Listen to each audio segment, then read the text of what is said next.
dagaalkii ugu qadhaadhaa ee dhex mara dowladaha Soomaaliya iyo Itoobiya ayaa dhacay intii lagu guda jiray sanadihii 1977 ilaa 1978 kaasoo ciidamadii Soomaalidu ay ku soo bandhigeen awoodoodii military oo lagu tirin jiray mid ka mid ah quwadihii ka jiray qaaradda Afrika. Ciidamada Soomaalida ayaa muddo gaaban gacanta ku dhigay meelo yaryar mooye guud ahaanba dhulka Soomaalida ee Itoobiya ka tirsan maanta, balse waxa guusha ciidamada Soomaalida hal bacaad lagu lisay ka dhigay kadib markii huwantii ciidamadii dalkii midowgii Sofiyeetku ay soo farageliyeen dagaalkii u dhaxeeyay Soomaaliya iyo Itoobiya, taasoo sababtay inay isbedesho shaxdii dagaalku. Waxaa si xoog iyo awood sheegasho ah looga saaray dhulka Soomaalida ee Itoobiya ka tirsan maanta ciidamadii Soomaalida. Dalalkii Itoobiya gacanta ka siiyay jabinta ciidamada Soomaalida kuna jiray dalada midowga Sofiyeetku horkacayay ayaa waxa ka mid ah dalka Cuba ayaa waxa dagaalka kaga leeday ciidamo aad u tiro badan. Maalintii shalay ahayd ayaa madaxweyne ku-xigeenkii ugu horeeyay ee dalkaasi Cuba, Salvador Valdez Mesa, uu ka qayb galay xuska ciidamadii Cuba u dhashay ee lagu dilay dagaalkii dunida looga yaqaanay Ogaden War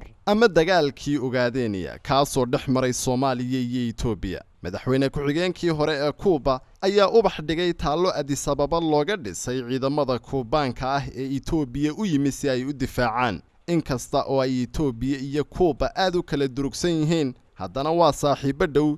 Itoobiya ayaa reer Cuba uga tacsiyadaysay geeridii hogaamiyahoodii muddada dheer xukumayay dalkaas Fidel Castro, iyagoona ku tilmaamay saaxiib weyn oo Itoobiya badbaadiyay xilli adag. Axmed Maxamuud Yuusuf, Telefishinka Saab, Hargeysa.